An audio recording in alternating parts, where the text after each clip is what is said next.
গাজীপুর জেলার সদর থানার অন্তর্গত আমতলী যুব সমাজের উদ্যোগে মৃত ব্যক্তিদের রূহের মাগফিরাত কামনায় মহাবিশ্বের মহাবিশ্বয় আমাদের মালিক আমাদের মনিব মহান রব্বুল ইজ্জাত ওয়াল জালালের মুখের পবিত্র বাণী কোরআনে কারীম তাফসীরুল কোরআন মাহফিল 2 দিন ব্যাপী এটা নবমতম বাৎসরিক দ্বিতীয় দিনের স্বনামধন্য সভাপতি প্রাণপ্রিয় গাজীপুরবাসী, কোরআন শুনতে হলে কিছু আদব আছে, তার ভেতরে অন্যতম ফাস্তামিউ লাহু আনসিতু, শোনা লাগবে, চুপ থাকা লাগবে। এ নির্দেশ আমি বানালাম, বলেন কার? আল্লাহ বলেন শোনাও লাগবে, চুপ থাকাও লাগবে, দুইটাই ফরজ। এরপরও কথা বললো কে? খুব জরুরি হলে ইশারা দেবেন, কথা বলবেন না ভাই। আমরা কোরআনে কারিমে প্রবেশ করছি, সুতরাং কথা সব বন্ধ। আল্লাহর চাইতে বড় কথা আর কারো আছে? কালিমাতুল্লাহি হিয়াল উলিয়া, সবচাইতে বড় কথা কার? এজন্য আমাদের উচিত হচ্ছে দেশের সবচাইতে বড় জায়গা আমরা যেটাকে মনে করি সংসদ, ওখানে আল্লাহর কথা চালু করা দরকার। জালেমরা 15 বছরে শুধু উদ্বোধনের সময় পড়তো আউযু বিল্লাহি মিনাশ শাইতানির রাজিম, শয়তান থেকে আশ্রয় চায়, অথচ বড় বড় শয়তানগুলো সব বসে আছে। কি শয়তান থেকে আপনি আশ্রয় চান? শয়তানের যে কোয়ালিটিগুলো ওইগুলো নিয়ে ওরা ভেতরে বসে আছে। শয়তানের 1 নাম্বার কোয়ালিটি হচ্ছে পৃথিবীতে শয়তান অপচয় করে বেশি। ইন্নাল মুবাযযিরিনা কানু ইখওয়ানাশ শায়াতিন ওয়া কানা শাইতানু লিরাব্বিহি কাফুরা। পৃথিবীর বহু নিকৃষ্ট কাজ আছে, সেই কাজগুলো করলে মানুষ শয়তান, শয়তানের ভাই, আল্লাহ কোরআনে দেয়নি। অথচ যারা অপচয় করে তারা শয়তানের ভাই। আরে 15.5 বছরের সবচাইতে বেশি অপচয় হয়েছে। এক পদ্মা সেতু বানানোর প্রথম টার্গেট দিল যে 12,000 কোটি টাকা হলে হয়ে যাবে। এরপরে আবার দিল টার্গেট, না 20,000 লাগবে, আবার দিল না 30,000, এরপরে আবার দিয়েছে 32,000। যে প্রথম টার্গেটটা দিয়েছিলেন তো আন্দাজে দেননি, ঠিকভাবে দিয়েছিলেন। বাকি 3 বার যে বাজেট বাড়ালেন, তার মানে এর ভেতরে কিছু মারিং কাটিং আছে। যত বড় বড় প্রজেক্ট বানিয়েছে সবগুলোতে অত বড় বড় মারিং কাটিং ছিল। এক কথা বলছে না কেন? এটা অপচয় না? সুতরাং অপচয় যারা করেছেন আপনি শয়তানের ভাই। আর শয়তানের ভাই বলছে আউযু বিল্লাহি মিনাশ শাইতানির রাজিম, আমি শয়তান থেকে আশ্রয় চাই। শয়তানের দ্বিতীয় কাজ হচ্ছে অবিশৃঙ্খল। কি বলেন তো? আপনি তাকান, এই 15.5 বছরে ওই দলে যারা ছিল সবগুলো উশৃঙ্খল। আগস্টের 5 তারিখের আগ পর্যন্ত যেভাবে মানুষ পিটিয়েছে, বিশেষ করে যে ছাত্র জনতাকে যাদেরকে নিষিদ্ধ করা হয়েছে, এই দলটা কি বড় বড় ছোরা দিয়ে ছড়ে দিয়ে মানুষকে মনে হচ্ছে গাছের উপরে কোপ দিচ্ছে, জীবিত মানুষদেরকে কুপিয়ে এভাবে মেরে বিদায় করে দিবে। হিন্দুকেও ছাড়ে না এরা। এই যে বিশ্বজিৎ, ও বলেছিল যে ভাই আমি একটা হিন্দু মানুষ, আমি হাফ হাতা না, আমি ফুল হাতা। ফুল হাতা ছিল না? আপনি বোঝেন ফুল হাতা কি? এই কথা বললাম কেন, ওকে যে মেরেছিল সে শাওন আমার সাথে জেলে ছিল, ও আমাদের রাইটার ছিল। আমাকে এসে বলতো যে ভাই, ও বারবার নিষেধ করতো আমারে, মেরেন না ভাই, আমি অন্য ধর্মের মানুষ, আমি শিবির না। কিসের শিবির? শিবির আমি শিবির জানি নাকি? আমি একটা হিন্দু মানুষ। আপনি নাই আমার অন্তত জিনিসপত্র দেখেন, আমি আপনার মতো হাফ হাতা না, আমি ফুল হাতা। এরপরেও ছাড়ি নাই, একেবারে কোপের পরে কোপ দিয়ে শেষ করে ফেলেছি। এই কাজগুলো যারা করেছে, জেনে উশৃঙ্খল যারা, এরা শয়তানের সরাসরি শয়তান, এরা শয়তানের ভাই না। উশৃঙ্খল যারা এরা সরাসরি শয়তান। শয়তানের আরো গুণ আছে, তার ভেতরে অন্যতম গুণ হচ্ছে ও হচ্ছে যৌনতা ছড়াতে ভালোবাসে। কথা বুঝতেছেন? ও জান্নাত থেকে আদম আর হাওয়াকে বের করে দেবে এই প্ল্যান ওর ছিল না। ওর প্রথম প্ল্যান ছিল কি করে এদেরকে উলঙ্গ করা যায়। এই টার্গেট নিয়ে 15.5 বছরে অনেকে এই চেষ্টা চালিয়েছিল, জাতিকে কি করে উলঙ্গ করা যায়। বলেন, এখনো পর্যন্ত ষড়যন্ত্র থামেনি, এখনো চলছে। এই যে মানব অধিকারের নাম নিয়ে আজ যারা সমকামিতাকে প্রমোট করছে, উপদেষ্টার ভেতরেও নাকি 2 জন এই দলে আছে। আমরা শক্তভাবেই বলছি, এটা যেহেতু শুধু মাহফিল না, এখান থেকে সারা দেশে মেসেজ যাবে। এই যে এতগুলো ক্যামেরা খেলা করার জন্য আসে নাই, কালকেই ছেড়ে দেবে সারা দেশের জন্য। আমি 18 কোটি মানুষ সামনে নিয়ে বলছি, যারা এই কাজগুলো এ দেশে জারি করার জন্য চেষ্টা চালাচ্ছেন, সে যে নামেই হোক, আল্লাহর নিষিদ্ধ কাজ এ দেশের একটা মুসলমান বেঁচে থাকতেও হতে দেবে না ইনশাআল্লাহ।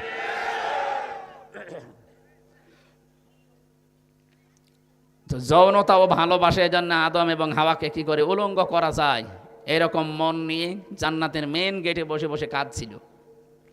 হযরতে আদম একটু গেছে বাইরে, হাওয়া আলাইহিস সালাম কান্নার আওয়াজ শোনার পরে ফিরে আসলেন। গেটের কাছে দেখে একজন কাঁদতেছে, ডাক দিয়ে বলেন, আপনি কাঁদেন কেন? ও বলছে, আমি আমার জন্য কাঁদি না, তোমাদের জন্য কাঁদি। আমি গোপন ভাবে সংবাদ পেয়েছি, তোমরা যে আরামে আছো জান্নাতে, জান্নাতে আল্লাহ তোমাদের বেশি দিন রাখবে না, এখান থেকে তোমাদেরকে বের করে দেবে। গোপন ভিত্তিতে সংবাদ পেয়েছি, আমি চিন্তা করছি যে আমি না হয় চলে যাব, তোমাদেরকে আল্লাহ এ আরামে রাখবে না। মেয়েদের যতগুলো অভ্যাস দুনিয়ায় আল্লাহ বানিয়েছেন, দেখবেন মেয়ে লোকের একটা অভ্যাসে ওরা এক জায়গায় যদি শান্তি একবার পেয়ে যায়, জীবন চলে গেলে ওই জায়গা ছাড়তে চায় না। এখানে কি নড়াচড়া হারে আমার আওয়াজ আছে কেন? ড্রোন। আপনি একটু লক্ষ্য করেন, পরকীয়া প্রেমে যারা একবার স্বাদ পেয়েছে, তার 5টা ছেলে হোক মেয়ে হোক অসুবিধা নেই, সব ফেলে দুনিয়া আল্লাহ রাস্তায় চলে যাচ্ছে। এরকম মহিলা পাননি? ওরা একবার যদি কোনো কাজে আনন্দ পায়, শান্তি পায়, জীবন চলে যাবে। কিসের মান সম্মান আর কিসের ছেলে মেয়ে? একবার মেয়েরা যদি কোনো চেয়ারে বসে শান্তি পায়, জীবন গেলেও চেয়ার থেকে উঠতে চায় না। 15.5 বছর এটা হয়েছিল, উঠতে চাচ্ছিল। এত কিছু হয়ে গেছে 15.5 বছরে, কত মায়ের বুক খালি হয়েছে, এরপরও দেশ এপার থেকে ওপার চলে গেছে। না, আমি যেভাবেই হোক আমার চেয়ার চাই, এ কথা বলে নাই? এটা শয়তানের কথা। কার কথা? হযরতে হাওয়া আলাইহিস সালাম বললেন, আপনি কাঁদবেন না, কাঁদার আগেই তো আপনি কথা বলার আগে কাঁদেন। কি অভ্যাস আপনার? তামাম পৃথিবীর দিকে তাকাবেন, শয়তান মার্কা মানুষ যারা, ওরা দেখবেন কথা বলার আগে কেঁদে ফেলে। আমি কি বানিয়ে বলছি? আপনি একটু খেয়াল করে দেখবেন, কথা বলার আগে উনি কেঁদে ফেলে। আমার কেউ নেই, কেউ নেই। তার কেউ নেই, আমি কি করব? কাঁদার দরকার কাকে? যা বলতে চাস বলবি তো না, আগে কান্নাকাটি করি না। এই যে কথা বলার আগেই কেঁদে ফেলে, এটা শয়তানের অভ্যাস। তাহলে এইগুলো যারা নেয় তারা আসলে কি? বলেন বলেন। ভেতরে ঢোকার পরে যখন বলেছে যে ওই গাছের কাছে যাওয়া নিষেধ, এখানে গোপন একটা বিষয় আছে, যদি গাছের ফল খেতে পারো জীবনের মতো চিরস্থায়ী হয়ে যাবা। এই কথা যখন বিশ্বাস করছিল না, তখনও কসম দিয়েছে আল্লাহর নামে। অকসামাহুমা ইন্নী লাকুমা লামিনান নাসিহিন। আমার কথা বিশ্বাস হচ্ছে না, আমি কিন্তু আল্লাহর নামে কসম দিয়ে বলছি, আমি তোমাদের হিতাকাঙ্ক্ষী। তামাম দুনিয়াতে খোঁজ খবর নিয়ে দেখবেন, 57টা মুসলিম রাষ্ট্রে এই মুসলমানদের ঈমান আর আমল ধ্বংস করার জন্যে শয়তান যারা আসে, ওরা কিন্তু হিতাকাঙ্ক্ষী সেজে আসে। আমাদের দেশে আসে নাই বিভিন্ন এনজিওর নাম নিয়ে, ব্যারাকের নাম নিয়ে এসেছে, কারিতাস, কত রকমের নাম নিয়ে, ওয়ার্ল্ড ভিশন নামে নাম দিয়ে এসেছে, সেবা করার নাম নিয়ে, হিতাকাঙ্ক্ষী বন্ধুর নাম নিয়ে এসে আমাদের আসল বিষয় নিয়ে চলে যাচ্ছে। শয়তানের যতগুলো অভ্যাস বলছি একটা একটা করে আমি দেখছি, এদেশের বহু মানুষের চরিত্রের সাথে মিল আছে। কথা বলে না কেন? হযরতে হাওয়া শেষ পর্যন্ত স্বামীকে ম্যানেজ করে যখন ফল খেলেন, প্রথম নাম্বারে তার পোশাক আশাক খুলে পড়ে গেল।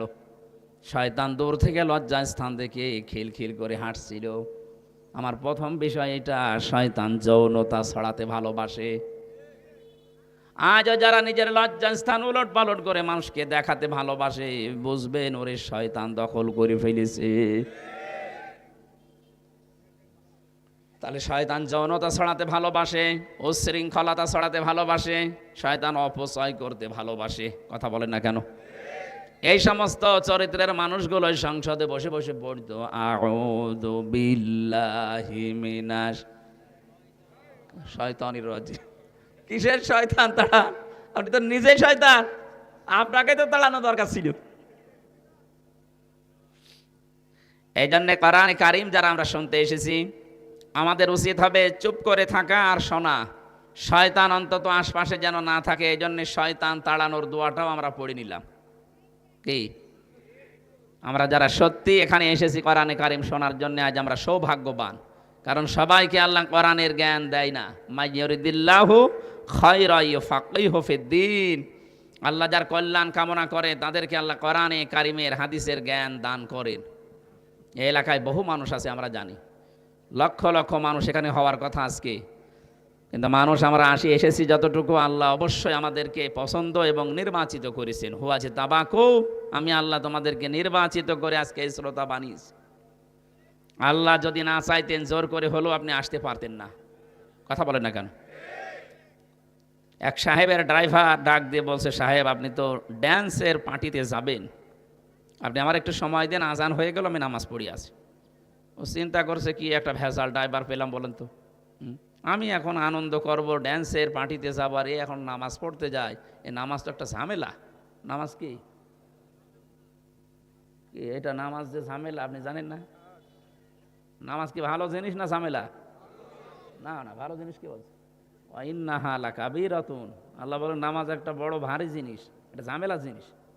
হ্যাঁ, ইল্লা আলাল খাশিন, যারা আল্লাহকে ভয় করে তাদের জন্য এটা মোটেও ভার না, এটা মোটেও খারাপ লাগবে না। খারাপ জিনিস তো ওই সাহেবের কাছে মনে হবে, কারণ ওই কিছুক্ষণ পর ড্যান্সে যাবে, তো ওর কাছে কি ঝামেলা মনে হবে না ভালো মনে হবে? চিন্তা করছে এরপরে আমি যাচ্ছি একটা খারাপ কাজে, আর নামাজ পড়তে চাই বেটা গরিব মানুষ, যদি নামাজ পড়তেও না দেই, নিজেও পড়ি না, এরাও যদি না দেয়, যা এই তাড়াতাড়ি যা। ও নামাজ পড়া শেষ করে চিন্তা করছে কি করি, ইমাম সাহেব যে বড় কি রাত ধরেছি, এত পেছন দিক থেকে আমি কিছু বলতেও পারছি না। যদিও আমাদের এই দেশে অনেক সিস্টেম আছে, যারা কিরাত বড় বড় পড়ে, পেছনে মুসল্লি মনে করে কিভাবে লোকমা দেওয়া যায়, আমি তো আর এই সূরা জানি না, তখন গলা খাকার দেয়। এরকম মুসল্লি দেশে নেই? এই যে এইটা করলে কিন্তু আপনার নামাজ ভেঙে যাবে ভাই। নামাজের ভেতরে 19টা কারণ আছে নামাজ নষ্ট হওয়ার, তার ভেতরে আমলে কাসির করা, বিনা কারণে কাশি দেওয়া, ওহো করা, আপনার নামাজ ভেঙে গেছে। একবার এক মুরব্বী পেয়েছিলাম কুষ্টিয়ার হালসায়, নামাজে দাঁড়িয়ে বিদ্যুৎ চলে গেল, উনি নামাজে বলছে যা যা কারেন্ট চলে গেল। মুরব্বী নামাজে আর কামাহাকাম 13 ফরজ, আজ যা কোন ফরজ? বলছে বাবাজি হয়েছে কারেন্ট চলে গেল, আর আমার মুখ দিয়ে হঠাৎই বের হয়ে গেল আজ যা, কি করব? নামাজে কি বের হচ্ছে ও টের পাচ্ছে না, ও নামাজ হয়। অন্তত নামাজের এই 19টা যে কারণ আছে ভেঙে যাওয়ার, এগুলো যেন আপনার নষ্ট না হয়। নামাজের ভেতরে তো গলা কাশি দেওয়া আপনার জন্য জায়েজ নেই। নামাজে সর্বপ্রথম যেটা নামাজ নষ্ট হয়ে যায় তার নাম হচ্ছে কোরআন শরীফ, যদি কেউ অশুদ্ধ পড়ে। কথা বলে না কেন? এদেশে হাজারো মুসল্লি দেখবেন কোরআন শরীফ অশুদ্ধ পড়েই নামাজ পড়ছে। না, আমরা নামাজ নেওয়ার জন্য আল্লাহ বসে নেই। কেউ যদি বলে কুল হু আল্লাহু আহাদ, এরকম কথা বলে না দেশে? কুল হু আল্লাহু আহাদ কোথায় পেলেন আপনি? এখানে ওয়ার উপরে জবর আছে, কুল হু আল্লাহু আহাদ। আল্লাহু সামাদ বলে, সামাদ মানে যার অভাব আছে, এখানে সোয়াদ আছে আল্লাহু সমাদ, যার অভাব নেই। আশা করছি আপনাকে লজ্জাটা দিলাম এই কারণে, এখানে 20 বছর নামাজ পড়ছেন, আজও পর্যন্ত সূরা ফাতিহার 7টা আয়াত শুদ্ধ করতে পারেননি। দুনিয়ার এত কিছু আপনার বুঝে আসে, কোরআনে কারিম যে অশুদ্ধ পড়লে নামাজ হয় না, এটা বোঝেন না কেন? আজকে থেকেই চেষ্টা চালাবেন, কি করে পড়বেন আমি জানি না, আপনাকে পড়াই লাগবে। কথা বুঝতেছেন? ড্রাইভার বলছে আমি কি করি, এখন তো গলা খাকাড়ও দেওয়া যায় না। শেষ করার পরে নামাজ অনেকক্ষণ সময় যখন লেগেছে, মনে মনে ভাবে আমি তো নামাজ পড়ার পরে জানি ফরজ নামাজ সালাম ফিরিয়ে কিছু দোয়া পড়া লাগে। উনি তো বাইরে বসেই আছে, যাবে তো ড্যান্সে, দেখে একটু পড়ি।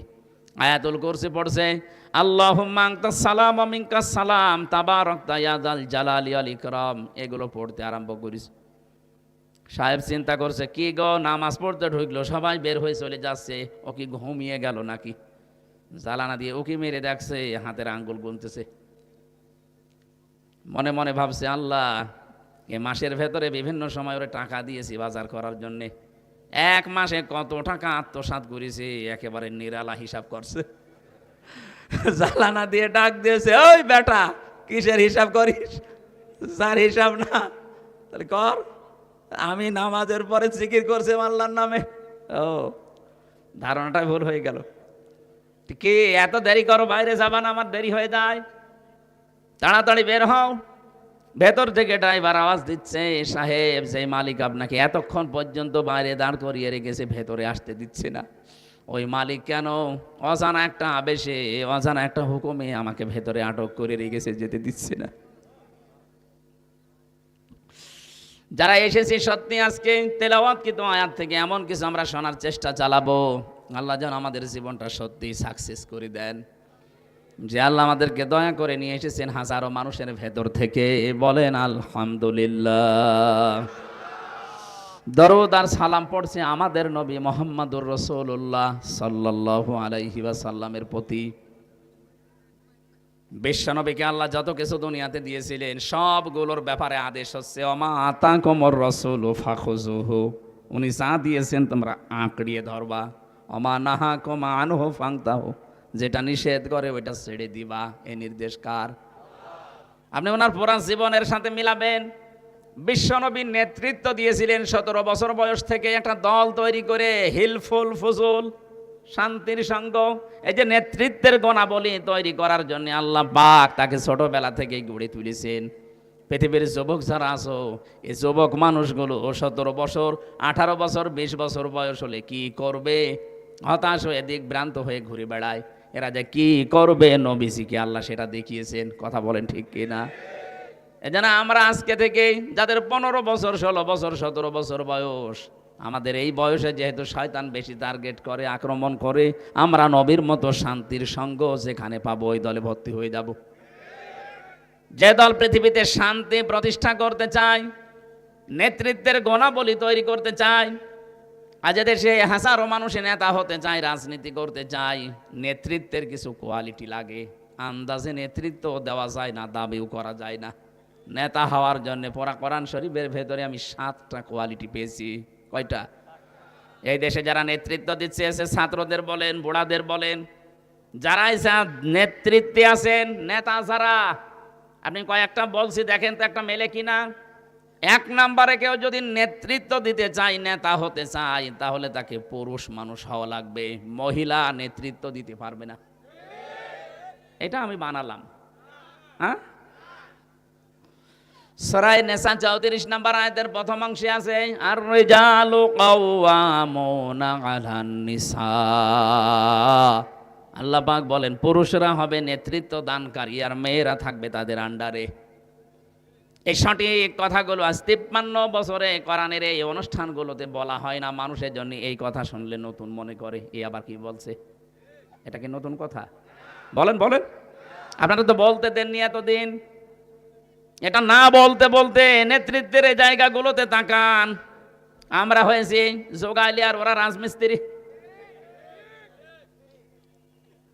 আজকে থেকে কোরআনের সিদ্ধান্ত জানলাম, নেতা হতে হলে মহিলা হওয়া লাগবে। বলেন বলেন, নেতা হতে হলে মহিলা হওয়া লাগবে কি পুরুষ হওয়া লাগবে? শুধু মাহফিল শুনতে এসে আপনি ধরা পড়ে গেছেন। যারা যেই দলের লোক হন না কেন, কোন মতের লোক, আমার ওগুলো দেখার দরকার নেই। আমি কোরআন থেকে শোনাচ্ছি, আজকে থেকে যতদিন বেঁচে আছেন কোনো মহিলা নেতৃত্ব আমি মানি না, আমি মানতে চাই পুরুষের। আমার মনে হয় এটা যদি আজ দেশের মানুষ সত্যিই কোরআনকে জিজ্ঞাসা করে মেনে নিতে পারে, কোনো জালেম আর এই চেয়ারে কোনো মহিলা বসতে পারবে না। দ্বিতীয়টা বলবো, এটা একটু ঝামেলা হবে। সূরা বাকারা প্রথম নাম্বার পারা 18 নাম্বার পৃষ্ঠা 4 নাম্বার লাইনের 124 নাম্বার আয়াতে আছে ওয়া ইযিবতালা ইব্রাহিমা রাব্বুহু বিকালিমাতিন ফাতাম্মাহুন্না। আমি পদে পদে ইব্রাহিমকে পরীক্ষা করেছিলাম। আয়াতের তাফসিরে আমি পেয়েছি আল্লাহ পাক আমাদের জাতির পিতা, যিনি আসল জাতির পিতা, নকলটা না, যিনি আসল, তাকে 50টা পরীক্ষা করেছিলেন জীবনে। কত? প্রতিটি পরীক্ষায় তিনি উত্তীর্ণ হয়েছেন। ফাতাম্মাহুন্না, তিনি পরিপূর্ণ করে দেখিয়েছেন যে হ্যাঁ আমি পাস। আল্লাহ শেষ পরীক্ষায় তাকে বললেন ক্বালা ইন্নী জাইলুকা লিন্নাসি ইমামা। হে ইব্রাহিম, আমি তোমাকে মানব জাতির নেতা বানিয়ে দিলাম। নেতা হতে হলে পরীক্ষা দেওয়া লাগে। আর আমরা এমন নেতাও পাই যে নেতা কলকে টানে। কলকে টানা মানুষ নেই? আমাদের জাতির পিতা ইব্রাহিম নবী নেতৃত্ব দিয়েছিলেন পরীক্ষা দিয়ে। একটা দুইটা না, 50টা। কয়টা? বলেন বলেন। তার ঈমান সম্পর্কে পরীক্ষা ছিল 10টা, আমল সম্পর্কে, কাজ সম্পর্কে পরীক্ষা ছিল 10টা। এই 10টাকে আমি কোরআনে কারিমে 3 জায়গায় 3 10 30টা পেয়েছি। 30 আর ওই 10 40, আর নিজের শরীরের ভেতরে আল্লাহ পরীক্ষা নিয়েছিলেন 10টা। এই 50টা পরীক্ষায় তিনি উত্তীর্ণ হওয়ার পরে আল্লাহ তাকে নেতা বানিয়ে দিলেন। শুধু মুসলমানদের জন্য না, লিন্নাস, মানুষের জন্য। কার জন্যে? তামাম দুনিয়ায় যত মানুষ আসবে সবার জন্য নেতা। ইব্রাহিম আলাইহিস সালাম উনি সঙ্গে সঙ্গে বলেছিলেন, ক্বালা ওয়া মিন যুররিয়াতি, হে আল্লাহ, নেতা হওয়া, নেতৃত্ব দেওয়া, এটা কি শুধু আমিই পেলাম নাকি আমার সন্তানাদি যারা আসবে তারাও পাবে? আল্লাহ সঙ্গে সঙ্গে জবাব দিয়েছেন, ক্বালা লা ইয়ানালু আহদিজ জালিমিন। হে ইব্রাহিম, তোমার সন্তানাদি যারা কিয়ামত পর্যন্ত আসবে তারাও নেতা হতে পারবে, কিন্তু কোনো জালেমের জন্য আমার ওয়াদা নেই। ইয়ানালু এটা মোজারে, বর্তমান, ভবিষ্যৎ, প্রেজেন্ট, ফিউচার। কোন জালেমের জন্য, জালেম না জালিমিন, বহু বচন দিয়েছেন। কোন জালেমের সাথে আমার ওয়াদা নেই যে তারা নেতৃত্ব দিতে পারবে। অথচ 15.5 বছর সে যত বড় জালেম ছিল সে তত বড় নেতা ছিল। এই যে আয়না ঘরের সাথে যারা জড়িত, এর চাইতে বড় জালেম দুনিয়ায় হতে পারে? বলেন।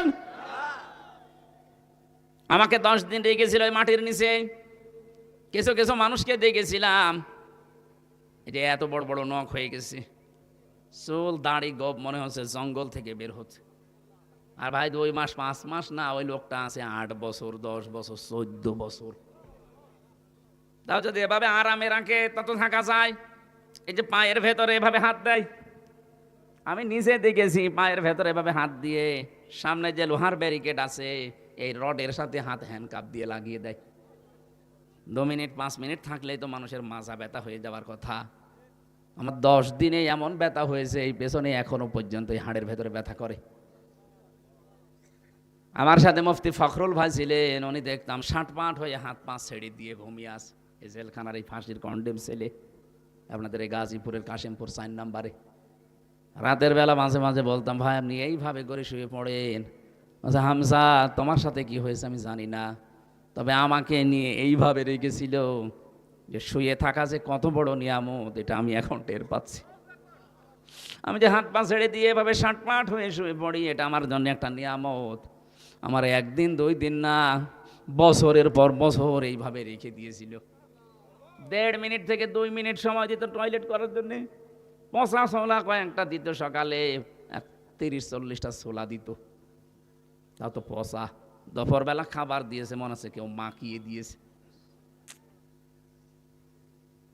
এত বড় জুলুমের সাথে যারা জড়িত, ওকে জানতো না যে এখানে মানুষ আছে? আপনি এরপরও জালেমের পক্ষে কথা বলেন, আপনি মানুষ। এখনো পর্যন্ত এদেশে অনেক জালেমের দোসররা জালেমদের পক্ষে স্ট্যাটাস দেয়। শয়তান তোরে এরকম 14 বছর ওই আয়না ঘরে রাখা দরকার, তখন তুই টের পাবি যে মা কেমন লাগে। এত বড় দুঃসাহসিক কাজ করার পরও যদি কারো ভেতরে বিবেক জাগ্রত না হয়, ওরে মানুষ বললে গোনা হবে, ওটা একটা জানোয়ার। একবার সিরাজগঞ্জ ছিল, নাম শোনেননি? সিরাজগঞ্জ পাবনা। ওখান থেকে বাড়ি যাবার সময় দেখি ড্রাইভার গাড়িটা কুকুরের ওপর দিয়ে চালিয়ে না দিয়ে বাইরে দিল। রাস্তায় একটা কুকুর মরে পড়েছিল। বললাম আপনি এমন করে চালালেন, এখন তো অ্যাক্সিডেন্ট হয়ে যেত। ড্রাইভার আমারে বলছে, হুজুর দেখেন না একটা কুকুর পড়ে আছে মরে, আমি ডবল করে চাকা দেবো, আমার বিবেক নেই। বললাম আপনার নাম কি? বলছে সুব্রত। আপনি একটা হিন্দু মানুষ, আপনার ইমান নেই কিন্তু বিবেক আছে, একটা মরা জিনিস ডবল করে আপনি মারেন না। যাই বলেছে ভাই একটা মরা জিনিস ডবল করে মারলে কি হয়? ও মরলেই কি আর না মরলেই কি? তাও তো কুকুর একটা। ড্রাইভার আমার দিকে ঘুরে বলছে, হুজুর আপনি কি আসলেই হুজুর? হ্যাঁ, আপনি কেমন হুজুর? আপনি দেখেন একটা মরা কুকুর পড়ে আছে, আমি ডবল করে চাকা চালিয়ে দেবো, আমার বিবেক কি মরে গেছে? আপনার এই কথাটা শোনার জন্যই তো আমি ছিলাম। আপনি একটা হিন্দু মানুষ, ইমান আপনার নেই কিন্তু বিবেক আছে, এই জন্যে ডবল করে আপনি মরা জিনিস মারতে পারলেন না। অথচ 2006 সালের 28 অক্টোবর জসিম ভাইয়ের মতো মানুষকে রাজপথে পিটিয়ে মারার পরে লাশের ওপরে ড্যান্স দিয়েছে। এদেরকেও আপনি মানুষ বলেন?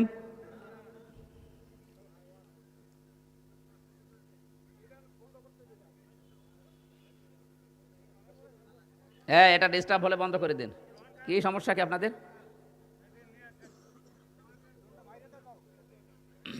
না না না, আমার কথা বুঝতে হবে ভাই। একটু এলোমেলো হয়ে গেলে কিন্তু আপনি হারিয়ে যাবেন। যে কথাটা বোঝানোর জন্য এটা নিয়ে আসলাম, এই মানুষগুলোকে রাস্তায় যখন আমাকে চোখ বেঁধে নিয়েছে, তো মাটির তলা দিয়ে দেখতাম দেওয়ালের ওপরে নখ দিয়ে খুঁচিয়ে খুঁচিয়ে লিখে রেখেছে, ভাই কারা কি আসেন জানি না, যদি একটু বাইরে যেতে পারেন তবে আপনি এই নাম্বারে একটু জানাবেন যে আমি বেঁচে আছি। এটা যে কোন বছরও জানে না, কোন মাস তাও জানে না, কি বার তাও জানে না, কয়টা বাজেও তাও জানে না, আন্দাজের ওপরে চলতেছে। একদিন 2 দিন না, 14 বছর। মানবতার সামনে এই মহা কৌতুক করে যারা আজ মানবতার ফেরিওয়ালা নাম দিয়েছেন, মানব দরদি নাম দেন, আপনি কিসের মানুষ দাবি করেন? আপনি কিয়ামতে যখন উঠবেন আপনার এখানে লেখা থাকবে জালেম। টের পাবেন তখন কত ধানে কত চাল হয়। এই জন্য নেতৃত্ব কোনো জালেমের জন্য দেওয়া জায়েজ নেই। এটা আল্লাহর পক্ষ থেকে, নাকি আমি বানালাম? বলেন বলেন। আজকে থেকে আমরা চাই এই দেশে কোনো নেতা যারা হবে, যদি জালেম হয় ওদের রাজনীতি যেন আমরা বন্ধ করে দিতে পারি। কোন জালেম আর নেতৃত্ব করতে পারবে না।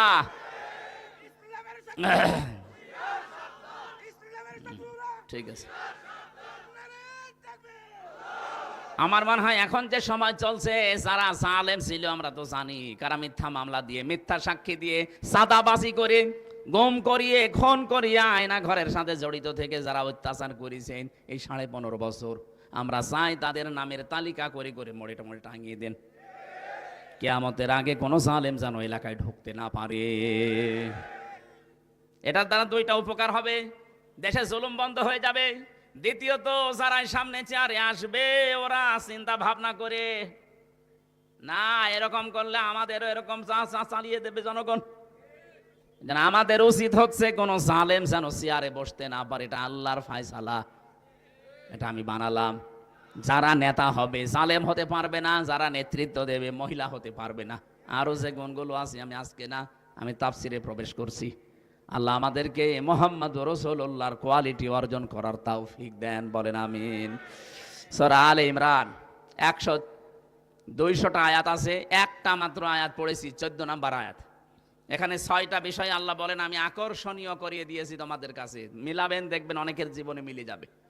যদি মিলে যায় তাহলে আয়াতের শেষ কথা যেটা, ওইটা আমরা গ্রহণ করব ইনশাআল্লাহ। কোরআনে কারীম আল্লাহ জানাচ্ছেন, যায়্যানা লিন-নাসি হুব্বুশ শাহাওয়াতি মিনান নিসাই ওয়াল বানিনা ওয়াল কানাতিরিল মুকানতারাতি মিনাজ যাহাবি ওয়াল ফিদ্দা ইলা আখিরি আয়াত। আল্লাহ পাক বলেন আমি শোষণ করে দিয়েছি, আকর্ষণীয় করে দিয়েছি, লোভনীয় বস্তু বানিয়ে দিয়েছি দুনিয়ায় মানুষের সামনে কয়েকটা জিনিস। তার 1 নম্বরেই নারী। কি বললাম? আরো জোরে বলেন। 2 নম্বরে সন্তানাদি, 3 নম্বরে পঞ্জীভূত সোনা এবং রূপা, 4 নম্বরে প্রশিক্ষিত ঘোড়া, 5 নম্বরে ওয়াল আনআমি ওয়াল হারথ। এই পৃথিবীর যত হায়াওয়ান জানোয়ার আছে, গবাদি পশু আছে, এগুলো চতুষ্পদ জন্তু জানোয়ার।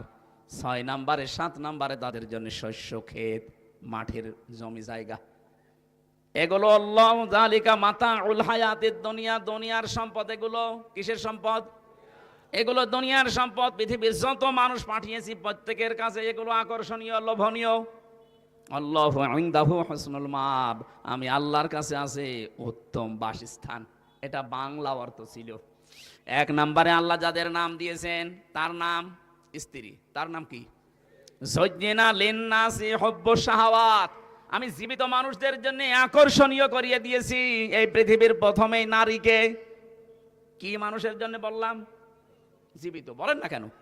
এখানে ছাত্রের মতো জবাব দেবেন, কি মানুষ? আমরা কি জীবিত না মরে গেছি? বলেন এখানে জীবিতর নাম কই? যায়্যানা লিন-নাস, যে লাম শব্দ দিলেন আল্লাহ, লাম আরবি গ্রামার অনুযায়ী ব্যবহার করা হয় 13টা অর্থে। এর 1 নাম্বার অর্থ হচ্ছে লাম ব্যবহার করা হয় জীবিত মানুষদের ক্ষেত্রে। আল্লাহ বলেন জীবিত মানুষ যারা দুনিয়াতে আছে, সে যে বয়সের লোক হোক, তাদের প্রত্যেকের কাছে আকর্ষণীয়, লোভনীয়, ভালোবাসা মহাব্বতের জিনিস বানিয়েছি মহিলা নারী এদেরকে। নবীজি বলেন আমি ইন্তেকালের আগে কথা উম্মতকে জানিয়েছি, আমি চলে যাচ্ছি, কিন্তু আমার উম্মতের জন্য সব চাইতে বড় ভয়ঙ্কর জিনিস রেখে গেলাম নারী। কথা বলে না কেন? পড়া কোরআন শরীফের যতগুলো পড়ার আমি সব পড়েছি আমার ভার্সিটি থাকাকালীন। একটা বিষয় আমার কাছে ক্লিয়ার, আল্লাহ শয়তানের চক্রান্তের কথা কোরআনে যত জায়গায় দিয়েছেন সেখানে দিয়েছেন দঈফ বা দঈফা। ইন্না কায়দা শাইতানি কানা দঈফা। আল্লাহ বলেন শয়তানের যত চক্রান্ত আছে দুর্বল, একেবারেই দুর্বল, একেবারেই। এই যে দঈফা, একেবারেই দুর্বল। মাকড়সার জালের মতো দূর থেকে মনে হয় বিশাল কিছু, সামনে যে শুধু একটা লাঠি দিয়ে বাড়ি দেবেন সব চুরমার হয়ে যাবে। এই কথা বলছে না কেন? কিন্তু কোরআনে কারিমে যেখানে মেয়েদের চক্রান্তের কথা আছে সেই জায়গায় দুর্বলের শব্দ নেই, সেখানে আজিম আছে। ফালাম্মা রাআ কমিসাহু কুদ্দা মিন দুবুরিন ফাকাইদাহুন্না ইন্না কাইদাহুন কাইদাকুন্না আযীম। এই এদিকে তাকান, আল্লাহ পাক এখানে কায়দা কু, কায়দা কি লেখেননি, কায়দা কন্যা দিয়েছেন বহুবচন। যদিও আয়াতটা নাযিল হয়েছিল জুলাইখার ব্যাপারে, কিন্তু কন্যা বহুবচন দিলেন কেন? কা কমা কন্যা বহুবচন দেওয়ার কারণ কি? কারণ জুলেখা শুধু একা না, কিয়ামত পর্যন্ত এরকম দুর্বিসন্ধি জুলেখা দুনিয়ায় আসবে। তাদের চক্রান্ত এত ভয়ঙ্কর, শয়তানের চাইতেও ভয়ঙ্কর। সম্মানিত মা বোন যারা এসেছেন, অনেকের মন খারাপ হয় যে হ্যাঁ শুধু আমাদের পেছনে লাগে হুজুর। আমি নাগে নাই, আল্লাহ বলছেন মেয়েদের চক্রান্ত শুধু জুলাইখার না, পৃথিবীতে মেয়েদের চক্রান্ত ভয়ঙ্কর।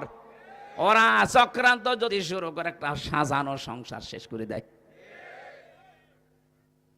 আপনাদেরকে আমি ভালোবাসি খুব বেশি, আমি চাই আপনারা জান্নাতি হয়ে যান। নবীজি বলেছেন দুনিয়া কুল্লুহা মাতাউন ওয়া খায়রু মাতাউদ দুনিয়া ইমরাতুস সালিহা।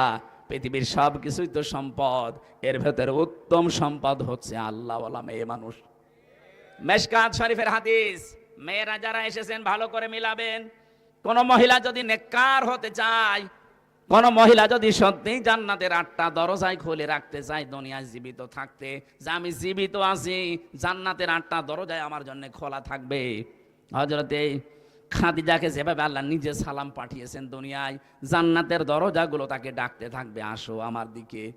আপনার জন্যও খোলা থাকবে যদি 4টা কাজ দুনিয়ায় করতে পারেন। কয়টা? আরো জোরে বলেন। 1 নম্বরে বিশ্বনবী জানিয়েছেন কোন মহিলা যখন তার স্বামী বাড়িতে আসবে কর্মজীবন শেষ করে, মাঠে ঘাটে চাকরি বাকরি ক্ষেত খামার শেষ করে যখন বাড়িতে আসবে, ইদা নাজারা ইলাইকা ইলাইহা ইদা নাজারা ইলাইহা সাররাতুহু, তার দিকে নজর দেওয়ার সঙ্গে সঙ্গে যেন সে স্বামীকে আনন্দ দেয়, হাসি খুশি দিয়ে, অভ্যর্থনা দিয়ে, কথাবার্তা দিয়ে, ব্যবহার দিয়ে, খেদমত দিয়ে, যেভাবেই হোক স্বামীকে যেন সে আনন্দ দেয়। তার ব্যবহারে আচরণে চেহারা দেখে স্বামী যদি একটু হাসে, আল্লাহর আরশ পর্যন্ত তার সাথে হাসবে। এইরকম মহিলা গাজীপুরে ঘরে ঘরে না নেই।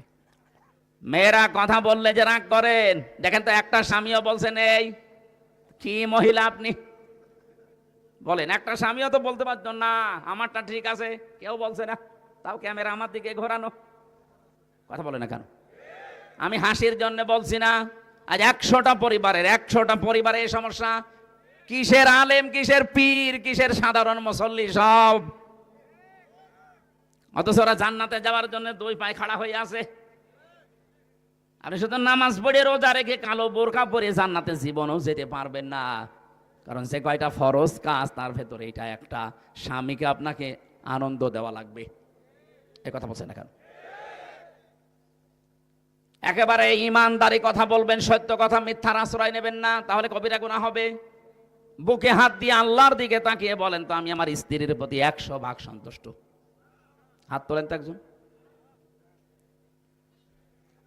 একজন শুধু। আপনার ওটাকে বউ না ফেরেশতা? হ্যাঁ, আর বউ আছে তো নাকি? ও পাগল। একটা মানুষ হাত তুলতে সাহস, তার মন থেকে বললো না কবিরা গুনাহ হবে যদি মিথ্যা কথা বলেন, ইয়ার কি মারার জন্য বলি নাই। আমি পর্যন্ত হাত তুলতে পারছি না, আর ও হাত তুলে বসে আছে। না না ভাই, চলছে এইটাই। অথচ বিশ্বনবী নিজে খাদিজাতুল কুবরার জন্য মাঝে মাঝে দোয়া করতেন, কবরের পাশে গিয়ে, আল্লাহ কিয়ামতে কেউ কারো না, যখন তার স্বামী স্ত্রীকে ভুলে যাবে, সন্তান মাকে হারিয়ে ফেলবে, ওই কঠিন ময়দানে যেন অন্তত আমার খাদিজাকে আমি ভুলে না যাই। কি করেছিলেন বলেন তো?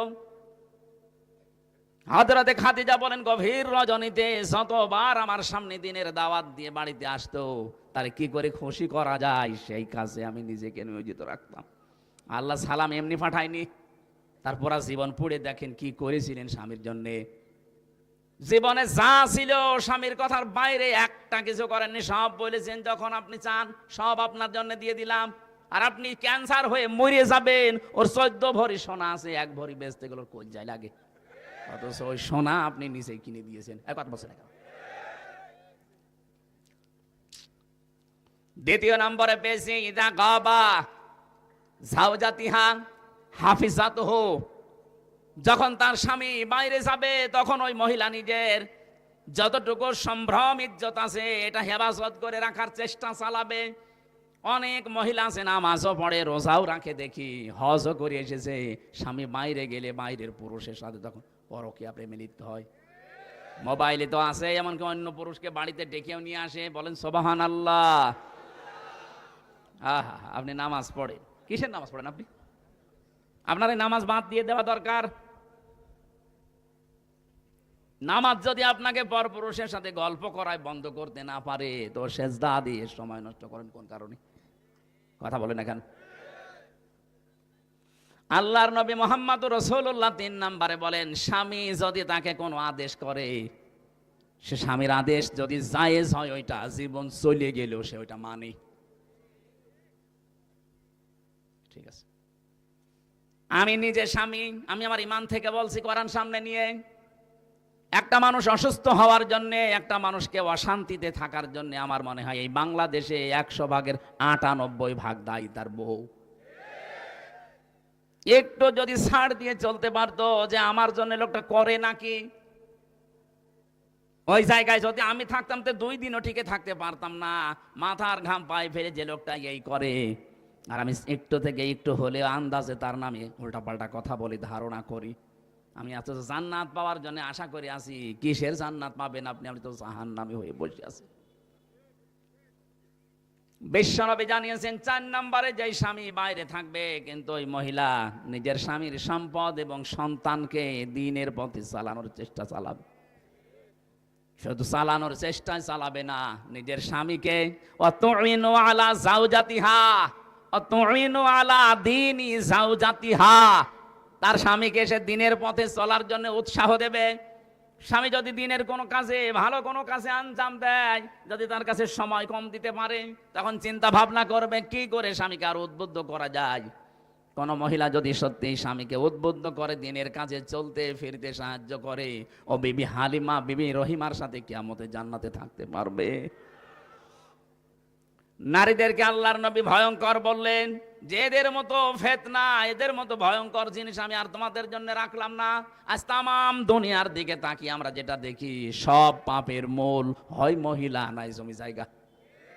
বলেন বলেন, এখান থেকে ফিরে থাকা কত বড় কঠিন, যেহেতু কোরআন জানাচ্ছে এদের ষড়যন্ত্র বড় মারাত্মক, ভয়ঙ্কর। ছোটখাটো বিষয় নিয়ে পরিবারে তুমুল আকারে এমন কিছু করে, শেষে সংসারই ভেঙে যায়। অথচ বিষয়টা তেমন বড় না। আপনি মায়েকে হয়তো মায়ের জন্য 1000 টাকা দিয়ে শাড়ি কিনেছেন, স্ত্রীর জন্য 800 টাকা দিয়ে, মাত্র 200 টাকা কম বেশি 3 দিন কথা বলে না। এই কথা বলছেন না কেন? আর মেয়ে লোক যদি একবার পরিবারে রাগ করে, ও পুরুষ মানুষ মানসিক রোগী হতে বেশি দিন সময় লাগে না।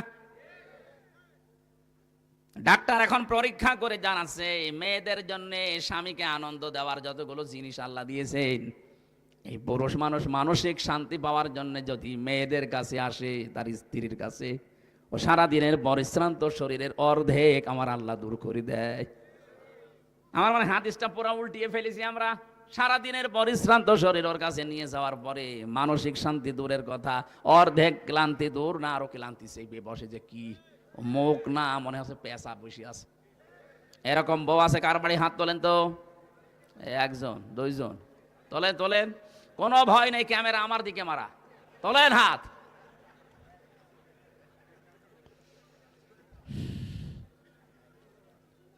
আমার এলাকার একটা ঘটনা বলছিলাম, স্বামীর সাথে মহিলা গন্ডগোল করেছে যে মুরগি নিয়ে কি যেন একটা ঝামেলা হয়েছে। শেষ পর্যন্ত গন্ডগোল করে কথা বলা বাদ দিয়ে দিয়েছে। ঠিক আছে, তোর সাথে আর কথা নেই। স্বামী এই রাতে শীতের সময় স্ত্রীর কাছে যায় না, বাইরে খড়কোটায় আগুন লাগিয়ে তাপ নেয়। একদিন, দুই দিন, 3 দিন এভাবে চলছে। খাবার মাবার বাইরের হোটেল মোটেলে বিভিন্ন জায়গায় খেয়ে খেয়ে সময় কাটাচ্ছে। আল্লাহর ইশারা একদিন ওর লুঙ্গিতে আগুন লেগে একেবারে জায়গা মতো আগুন লেগে গেছে। স্ত্রী জ্বালানার ফাঁকা দিয়ে চিন্তা করছে যে অবস্থা, এখনো যদি কিছু না বলি ওর তো সব শেষ হয়ে যাবে, কথা তো আমি বলবো না, আমার প্রেস্টিজ নষ্ট হবে। অথচ আজকে হাদিস পড়লাম, মেশকাত শরীফের ভেতরে আছে, স্বামী স্ত্রীর গন্ডগোল হওয়ার পরে যে আগে থেকে কথা আরম্ভ করবে সে বেহায়া, বেলজ্জা, নির্লজ্জ না, সেটা চাই যে আমার সম্পর্কটা ঠিক। এই জন্যেই তোমার সাথে আগে কথা বলা শুরু করে। এ গন্ডগোলের পরে যদি স্বামী স্ত্রী বা মুসলমানদেরকে আগে থেকে নিজে কথা বলা আরম্ভ করে, ও যেন একটা ছাগল সাদগা দেওয়ার সওয়াব পায়। চিন্তা কর, আমি কথা বললে আমার প্রেস্টিজ নষ্ট হবে, আমি ছোট হয়ে যাব, ও যাক সব পুড়ে যাক, কিছু বলবো না। মনে মনে ভাবে যদি সবই পুড়ে যায় তে আমার আবার কি হবে। শেষে জ্বালানা থেকে মুখ ঘুরিয়ে অন্যদিকে তাকিয়ে বলছে, আমি কারোর সাথে কথাও বলি না, কারো লুঙ্গিতে আগুন লাগলে তাও বলি না। আর স্বামী চিন্তা করছে হচ্ছে কি, তাকিয়ে দেখে লুঙ্গিতে আগুন, ডাক দিয়ে বলে, রব্বুল আলামিন, তওবা করছি, জীবনে কোনোদিন আর বউর সাথে কথা বন্ধ করবো না, এখনই পুড়ে মরি যেতাম। এদের চক্রান্ত বড় ভয়ঙ্কর। এদের এই ছোট মনের কারণে আজ হাজার হাজার স্বামী তার নিজের আপন বোনের সাথে, আপন ভাইয়ের সাথে সম্পর্ক রাখতে পারছে না। এটাকে আমি বেশি বলে ফেললাম? কুষ্টিয়ায় আমি 9 সালে যে ওসি সাহেবকে পড়াতাম, নিজের আপন ভাইয়ের সাথে 30 বছর সে কথা বলে না। খুব বড় বিষয় না, এই বোর কারণে আজ কত বছর হয়ে গেল নিজের আপন মায়ের পেটের ভাই কথা বলে না। আমাকে মাঝে মাঝে দুঃখ করে কেঁদে ফেলতো। কথা বলতে গেলে আবার এদিকে সংসার টিকবে না। কেন বহু স্বামী আমরা এই ঝামেলায় পড়ে আছি, এই স্ত্রীর ছোট মনের কারণে অনেক স্বামী নিজের আপন বোনের খোঁজ খবর নেয় না। টাকা পয়সা খরচ করবেন, তার হক আদায় করবেন, দেখবেন ওর মন পাবেন না।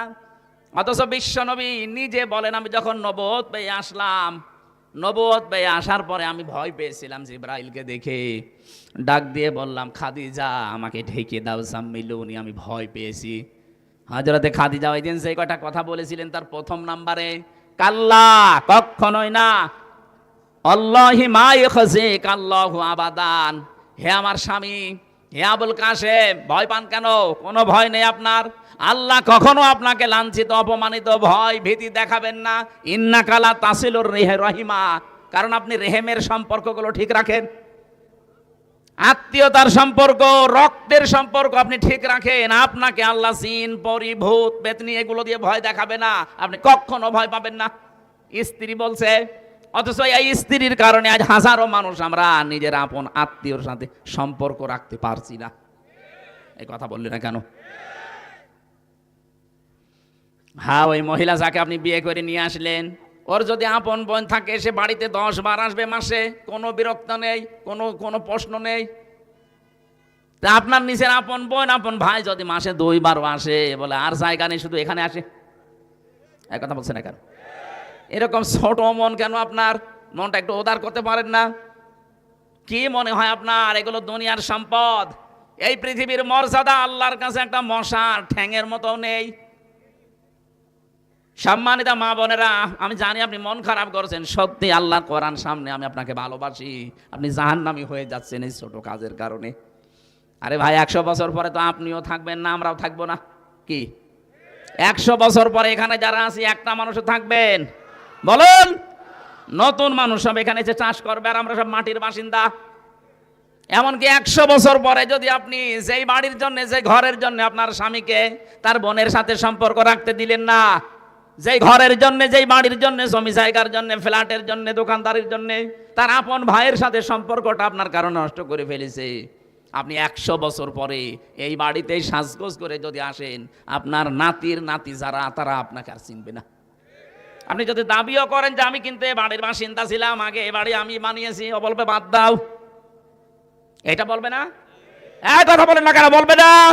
100 ভাগ বলবে। পরীক্ষা করে দেখবেন, থাকবেন না তো। এই হচ্ছে দুনিয়া। আল্লাহ বারবার এই দুনিয়া সম্পর্কে আমাদেরকে সতর্ক করছে, যালিকা মাতাউল হায়াতিদ দুনিয়া, এইটাই দুনিয়ার সম্পদ। তুই 100 বছর পরে তোর এই শরীর নিয়ে ফিরে আসবি। আমির হামজা কুষ্টিয়ায় যে বাড়ি বানিয়েছে, এই বাড়িতে আমার মনে হয় 100 বছর পরে আমি গেলে আমার এই মেয়ের মেয়ে যেটা হবে, ওরা আমারে বলবে কে তুমি? কথা বলছে না কেন? থাকতে দেওয়া তো দূরের কথা, যদি বলিয়ে যে নিচতলায় যে গ্যারেজ আছে, গ্যারেজে একটু থাকিয়ে বলবে না, আপনি অন্য জায়গায় যান। এই হচ্ছে দুনিয়া। আর আপনি এদের জন্য আজ সিন্ডিকেট করে হাজারো মানুষকে কষ্ট দিচ্ছে। এই যে ব্যবসায়ীরা সিন্ডিকেট করে যারা মানুষকে কষ্ট দিচ্ছেন, তারা আল্লাহর ভাষায় জালেম। কার জন্য আপনি টাকা পয়সা গোছালেন সিন্ডিকেট করে? আপনার মেয়ের জন্যে, ছেলের জন্যে, বর জন্যে? বাস্তবতা বোঝেন। এই টাকা পয়সা ভোগ করার জন্য তারা 2 পায়ে খাড়া আছে, কিন্তু পাপ ভোগ করার জন্য একটাও খাড়া নেই। এটা বাস্তব কিনা বলেন? বলেন না কেন? সুতরাং আমরা যেন এরকম পাগল হয়ে না যায়, আমি সহ যারা আছি এই পাগল হব না আমরা। এই পাগলামি করবেন, পাগলামি করবেন তো ধরা খাবেন। আপনার পাপ নেওয়ার জন্য কেউ রাজি না, অথচ এই অন্যায়ের কারণে যে পাপ হয়ে গেল। এই টাকা পয়সা অর্থ সম্পদ ভোগ করার জন্য আপনার বউ 2 পায়ে খাড়া আছে। নেককার নারীর বৈশিষ্ট্য বেশি। বিশ্বনবী জানিয়েছেন, যে মহিলা তার স্বামীর যতটুকু ইনকাম আছে হালাল পথে, ওইটা নিয়ে যেই মহিলা সন্তুষ্ট থাকে, আল্লাহ পাক তার জন্য জান্নাতে ঘর তৈরি করে। এই পৃথিবীর স্বামীরা খারাপ, আমি নিজেও বলছি খারাপ আমরা, কিন্তু এই পৃথিবীতে এখন যত স্বামী আছে তামাম দুনিয়া মিলে ফেরাউনের মতো এত খারাপ স্বামী কারো কপালে আছে না। আপনি জানেন সে কি করেছিল? নিজের স্ত্রীকে হাতের ভেতরে পেরেক লাগিয়েছে, পায়ের ভেতরে পেরেক লাগিয়েছে, কপালের ভেতরে পেরেক দিয়েছে, মাথার চুলগুলো গরম পানি দিয়ে তুলে ফেলছে, উলঙ্গ করে তীর মারতেছে। এরকম কঠিন অবস্থা। হযরত জিবরাইলকে আল্লাহ বললেন, জান্নাতটা তুলে নিয়ে আমার বান্দির সামনে ধর। হযরত জিবরাইল এসেছেন, ইযে ক্বালাত রাব্বি ইবনি লি ইনদাকা বাইতান ফিল জান্নাতি ওয়া নাজ্জিনি মিন ফিরআউনা ওয়া আমালিহি ওয়া নাজ্জিনি মিনাল কওমিজ জালিমিন। হযরত জিবরাইল এসে বললেন, আল্লাহর বান্দি, তুমি যে পরীক্ষায় অবতীর্ণ হয়েছো, ঈমানের এই পরীক্ষা দেখে আল্লাহ খুশি হয়ে জান্নাত পাঠিয়ে দিয়েছে তোমার জন্য। হযরতে আসিয়া ডাক দিয়ে বলেছিলেন, ফেরেশতা আল্লাহকে বলো এই জান্নাত না, উনি সেখানে আছে, ওনার সামনে আমার জন্য একটা ঘর বানিয়ে দিক, যে ঘরে বসে বসে ওনাকে দেখা যায়।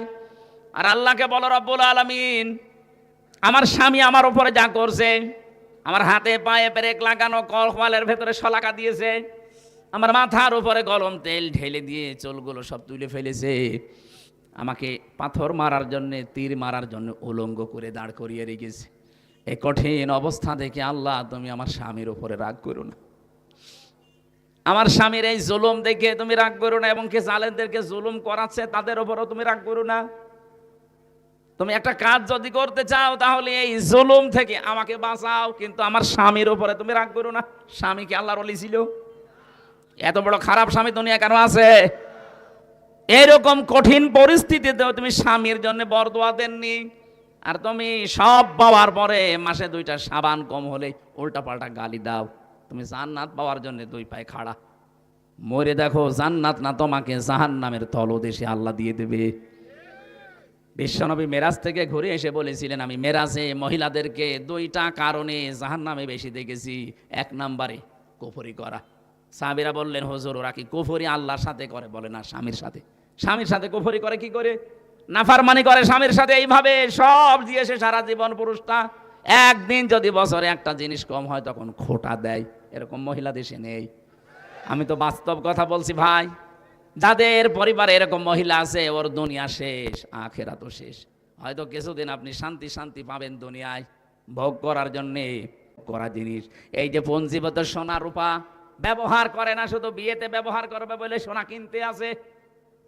এই চাপ দিয়ে দিয়ে যারা দুনিয়ায় স্বর্ণ কেনে, স্বর্ণের জাকাত দেয় না, শুধু রেখে দেয়। এগুলো কিয়ামতের দিন লোহা দিয়ে গরম করা হবে, আগুন দিয়ে, এর উপর পিঠের উপরে, বুকের উপরে, মুখের উপরে আল্লাহ ছাপ দেবেন। বলেন নাউজুবিল্লাহ। আপনার দুনিয়ায় যত সম্পত্তি আমরা দেখতে পাই না কেন, আপনার সন্তান বলেন, আপনার পঞ্জীবিত সোনা রূপা, আল খাইলিল মুসাব্বামা, পৃথিবীতে যে সাদা কপালওয়ালা ঘোড়া, এখানে ব্যাখ্যা খাইলের ব্যাখ্যায় শুধু ঘোড়া না, আধুনিক তাফসিরে খাইল মানে এই যে প্রাইভেট কার, বড় বড় বাস যেগুলো দেখতেই, প্লেন বলেন, হেলিকপ্টার বলেন, যেগুলো দেখলেই চোখ ছুড়িয়ে যায়, এগুলো সব এই খাইলের ভেতরে দ্রুত গতি সম্পন্ন যান। আল্লাহ এর পরে দিয়েছেন অল আনআম, বিভিন্ন রকমের গবাদি পশু পাখি, চতুষ্পদ জানোয়ার, এগুলোর প্রতি মানুষের মহাব্বত ভালোবাসা আমি তৈরি করে দিয়েছি। দুনিয়ার শস্য ক্ষেত, এই যে যারা 15.5 বছর ছিল, আপনি তাদেরকে একটু মিলান, তারা বাগান বাড়ি বানিয়েছিল, বিশাল বিশাল হরিণ পর্যন্ত তারা পুষত, হাতি পুষত। আমার কুষ্টিয়ার যিনি এমপি ছিল হানিফ সাহেব, আমার মনে হয় খুলনার অর্ধেক জায়গায় তার এই যে মাছের বড় বড় ঘের, খুলনা সাতক্ষীরা বাগেরহাট মিলে 1-2 বিঘা না, হাজার হাজার বিঘা উনি আল্লাহর নামে কিনেছে। কি হলো, এখন তো পালিয়ে পালিয়ে বেড়াচ্ছেন, জনগণ পেলে এখন কুকুরের মতো পিটিয়ে মারবে। কেন ওগুলো যাদের কাছ থেকে নিয়েছিলেন সব এখন তারা ফেরত নিচ্ছে। আল হার্স, এই শস্য ক্ষেত, মাছ, ঘের যাই বলেন, এগুলো হার্সের ভেতরে এই খাদ্যের বিশাল ভান্ডার তৈরি করে করে এমন ভান্ডার বানিয়েছিলেন, আপনি তো ভোগ করতে বেশি পারলেন না। এই পৃথিবীতে বড় বড় জন্তু জানোয়ার আছে, তাদের চাইতে দুনিয়া আমরা বেশি ভোগ করতে পারি না। একটা হাতি খাবার খায়, আমরা 250 জন মিলে যা খাবার খাই, ওই রকম খাবার লাগে হাতির। একটা তিমি মাছ এই পৃথিবীতে কয়েক টন খাবার এক একবারে খায়, আপনি তো 1-2 মাস মিলেও খেতে পারবেন না। তাহলে তাদের তুলনায় আমি তো বেশি খেতেও পারলাম না। কি, কার জন্য কি করছেন? আল্লাহ বলেন আল্লাহু ইনদাহু হুসনুল মাআব, আমি আল্লাহর কাছে কিন্তু উত্তম একটা জিনিস আছে। কি, আমি কি বলবো তোমাদের? উল হাল উল উনাব্বিউকুম বিখাইরিম মিন যালিকুম, নবী আপনি ওদেরকে একটু জিজ্ঞাসা করেন তো, যারা আপনার সামনে বসে আছে, ওই গাজীপুরের মানুষেরা, উল উনাব্বিউকুম বিখাইরিম মিন যালিকুম, এতক্ষণ যে জিনিসের কথাগুলো বললাম দুনিয়ায়, যারা এগুলো পেয়ে আনন্দে আত্মহারা হয়ে আছে, এর তুলনায় কি কোনো উত্তম জিনিসের কথা তোমাদেরকে বলবো? আল্লাহ বলেন কি সেটা? লিল্লাযিনা তাকাও, যারা তাকওয়া অবলম্বন করে দুনিয়ার জীবন চালায়। এখন তাকওয়া কি? তাকওয়া শব্দের ব্যাখ্যায় আমি পেয়েছি যোগ্যতা অর্জন করা লাগবে। আমি যদি এখন ম্যাট্রিক ফেল করি, আমি আকিস গ্রুপে চাকরি করি এখনো, আমি আমাদের খতিব, আমার কাছে বিভিন্ন মানুষ বলে একটু সুপারিশ যদি করে দিতেন তাহলে আমার চাকরিটা হয়ে যায়। হ্যাঁ, আমি দেব, যেহেতু মালিকের সাথে আমি থাকি, আমার কথা হয়তো বললে উনি রাখবে সম্মানে। কিন্তু আপনি ম্যাট্রিক ফেল, ওনারা নেবে বিএ পাস, আপনি ম্যাট্রিক ফেল করে বলছেন আমার জন্য সুপারিশ করেন। আমি না, আমার বাবা সুপারিশ করলেও কাজ হবে। তা আপনার তো যোগ্যতা অর্জন আগে করা লাগবে, তারপরে যদি একটু ঠেলা দেওয়া যাইতে হবে। তো দুনিয়ায় আমাদের আসলে লিল্লাযিনা তাকাও, এই যে এই সমস্ত জিনিসগুলোর চাইতে যে উত্তম জিনিস আল্লাহর কাছে আছে, এটা পাওয়ার জন্য ওই মানুষগুলো দাবিদার যারা তাকওয়া অবলম্বন করে। এটা আমাদের আজ নেই, আমাদের জীবন থেকে দিন দিন এগুলো আরো হারিয়ে যাচ্ছে।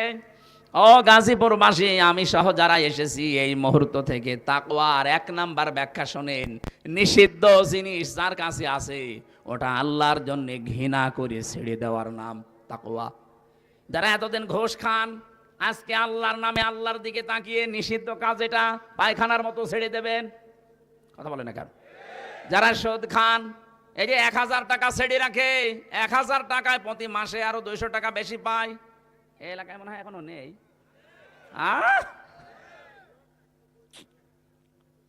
যারা 1000 টাকা ছেড়ে রাখে, মাসে আরো 200 টাকা করে বেশি নেয়, এরা মায়ের সাথে জেনা করছে। আরে নাউজুবিল্লাহ, তো এই প্যান্ডেলের নিচে এখান থেকে বের হয়েছে, আবার টাকা ছাড়বে। কথা বলেন না কেন? আমি জানি এটা ওয়াজে বন্ধ করা সম্ভব না, এটার জন্য আইন দরকার। আর আমরা এইটাই চাচ্ছি, সামনে যারা আসবে তারা যেন এই আইন পাশ করে। এইরকম মানুষ পাঠানো লাগবে না।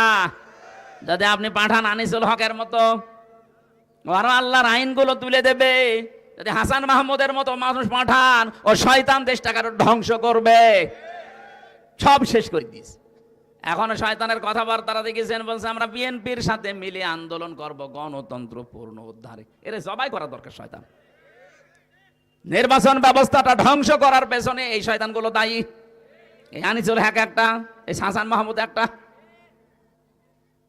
আর এখন বলছে এদেরকে টপ দিয়েছে, আমরা তোমাদের সাথে আছি গণতন্ত্র উদ্ধারে। আমরা এই টপে যদি দেশের যারা সাধারণ মানুষ যদি ওদের টপে পড়ে, আবার আপনি 30 বছর আয়না করে থাকবেন।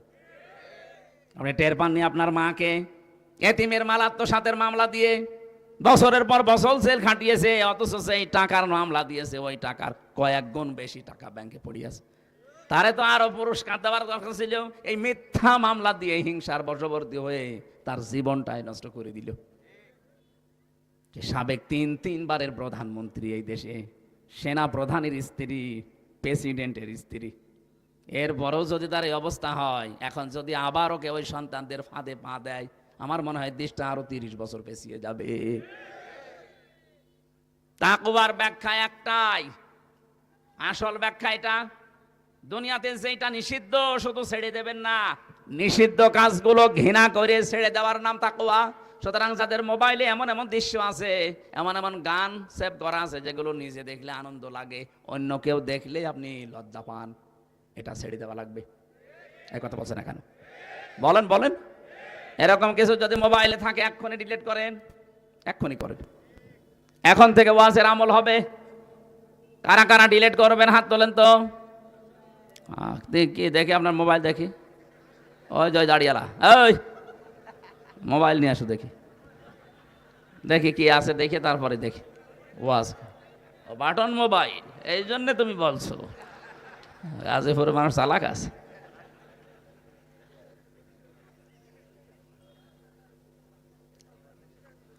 আল্লাহ রাব্বুল আলামিন বলেন, ইনদা রাব্বিহিম, তাদের রবের নিকটে জান্নাতুন, এমন একটা বাগান আছে, তাজরি মিন তাহতিহাল আনহার, তলদেশ দিয়ে নদী আর নহর প্রবাহমান থাকবে।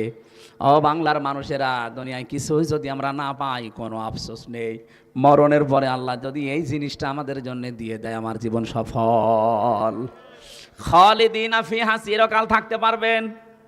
ওয়াজওয়াজুম মুতাহহারা, পবিত্র স্ত্রী আল্লাহ দান করবেন।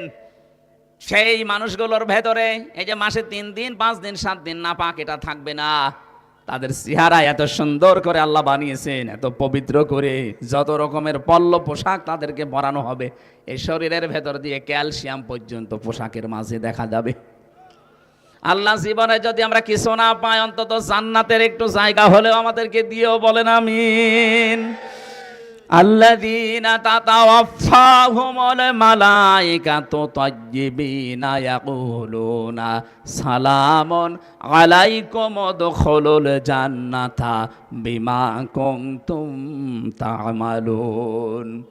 যারা আল্লাহকে ভয় করার নীতি অবলম্বন করে দুনিয়ার জীবন কষ্ট হলেও চলবে, এই মানুষগুলো যখন মরবে পবিত্র হয়ে, তাদের পোশাকের পবিত্রতা, তাদের শারীরিক পবিত্রতা, চিন্তার পবিত্রতা, আমলের পবিত্রতা, এই পবিত্র করে করে যখন জীবনটা ফেরেশতাদের হাতে তুলে দেবে, ফেরেশতারা বলবে সালাম, শান্তি আল্লাহর বান্দা তোমার উপরে, আলাইকুম উদখুলুল জান্নাহ, এই জান্নাতে প্রবেশ করো, বিমা কুনতুম তা'মালুন, যে কাজগুলো দুনিয়ায় করতে, ওই কাজের ফলশ্রুতিতে আল্লাহ এই বাগান তোমার নামে লিখে দিয়েছে।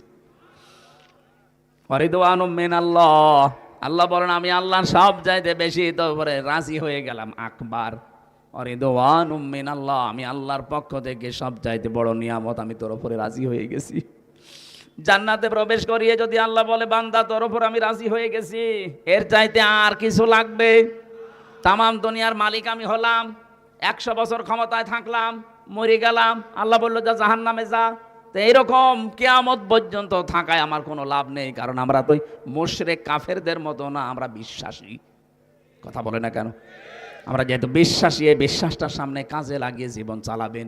কিছু না পান, আল্লাহ পাক যদি মরণের পরে বাগানটা আমাদের দিয়ে বলে যা তোর আমি রেস্টি করে দিলাম, 6,666 তালা বিশিষ্ট ভবন আল্লাহ হাফেজদেরকে দেবেন। যেই কয়টা আয়াত আপনি মুখস্থ করে আমল করতে পারবেন, কিয়ামতে ওই কয়তলা বিল্ডিংয়ের মালিক হবেন। আল্লাহু বাসীরুম বিল ইবাদ, আল্লাহ তার বান্দাদের প্রতি সূক্ষ্ম দৃষ্টি, একেবারে নজর দিয়ে আছে আমার বান্দারা কি করে। আল্লাহ আমি সহ যারা এসেছি আয়াতটা জীবনে তুমি সেট করে দাও, বলেন আমিন। জেলখানায় বসে বসে 24 ঘন্টা তালা লাগানো, একটু লিখেছিলাম। আমার যতগুলো বই লিখিত আছে তার ভেতরে একটা বই আমার গাড়িতে এখন আছে। সৃষ্টির সূচনা কিভাবে আল্লাহ করেছিলেন, জ্ঞানী মানুষদের জন্য এটা লাগবে। শিক্ষিত মানুষরা যাওয়ার সময় ওই বইটা নিয়ে যাবেন। আগামীতে আশপাশে এই যে মোলগাঁও নাকি কালীগঞ্জ, মোলগাঁও না কোন থানা ওটা, কালীগঞ্জ মোলগাঁও আছে সামনে মাসের 11 তারিখে। আমি রাত 9টায় উঠবো, ওখানে কথা বলো। আজকে 2-3টা তো চলছে, সেই কুমিল্লা, এরপরে এই যে কোথায় ছিলাম আবার এখানে। আমার শরীরও ভালো না, আল্লাহুম্মা আমিন। লা ইলাহা ইল্লা আনতা সুবহানাকা ইন্নী কুনতু মিনাজ জালিমিন। রব্বুল আলামিন। গাজীপুর জেলার কালীগঞ্জ থানা আমতলী যুবকেরা যে আয়োজনে আঞ্জাম দিল কোরআনের খেদমতে, এদের খেদমতগুলো কবুল করে নাও, সওয়াবগুলো তুমি নবীজির রওজায় পৌঁছিয়ে দাও। তামাম দুনিয়ার মাটির নিচে যারা ঈমান নিয়ে শুয়ে আছে আল্লাহ এদেরকে মাফ করে দাও। দুনিয়ায় আকর্ষণীয় করে দিয়েছে স্ত্রী সন্তান, আল্লাহ এগুলোর পরীক্ষায় আমাদের পাশ করার মতো ঈমান দাও। এ মাহফিলের সভাপতি, প্রধান অতিথি যারা এসেছে এদেরকে মঞ্জুর করো। যত যুবক কাজ করেছে এই মাহফিলের জন্য, যুবকদেরকে তুমি হযরতে ওমরের মতো বানিয়ে দাও। সম্মানিত মা বোনদেরকে আমি চাই খাদিজার মতো তুমি কবুল করে নাও। রব্বুল আলামিন, আমি অসুস্থ, তুমি দেখতে পাচ্ছ, আমার কণ্ঠে মারাত্মক ব্যথা। জালেমদের 3টা বছর কারাগারে আমাকে আটকে রেখেছিল, জীবনটা আমার নষ্ট করে দিয়েছে ওরা। আল্লাহ দিনের জন্য আমি এগুলো কিছুই মনে করি না, এগুলো আমি জানি পরীক্ষা। আল্লাহ তুমি আমাকে উত্তীর্ণ হওয়ার তৌফিক দাও। আমার শরীরটা, কণ্ঠটা, এলেম তুমি আমার আগের অবস্থায় আবার ফিরিয়ে দাও। বারাকাল্লাহু লানা ওয়া লাকুম ফিল কোরআনিল আযীম। মরণ আসলে যেন আমাদের জবানে জারি হয়ে যায় লা ইলাহা ইল্লাল্লাহু মুহাম্মাদুর রাসূলুল্লাহ।